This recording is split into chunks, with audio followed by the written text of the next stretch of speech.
Hello everyone, welcome back to our channel. In today's video, I'm gonna show you how to connect to Telegram on Tonkeeper wallet app. It's a very simple and easy process, so let's get started.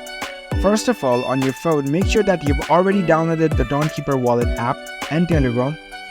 Once you download the app, launch the Tonkeeper wallet app first. After you are in the app, set up your account first. If you don't have any account, you can easily create a new one. After this, head over to Telegram. After you are in Telegram, here you can see the search icon at the top right corner. Tap on it. Now type in Notcoin. You will see the Notcoin bot appear in the top of the results. Tap on it. Now select Start.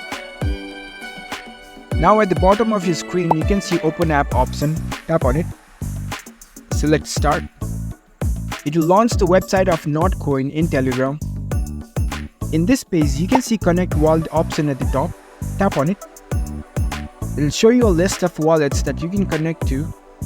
Now from the list, select Tonkeeper. Tap on it.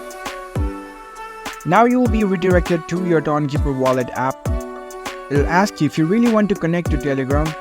So tap on Connect Wallet. Enter your passcode or fingerprint. And there you go. You have now successfully connected your Tonkeeper wallet account to Telegram. If you found this video helpful, don't forget to give this video a thumbs up and subscribe to our channel for more tech tips. Thank you for watching.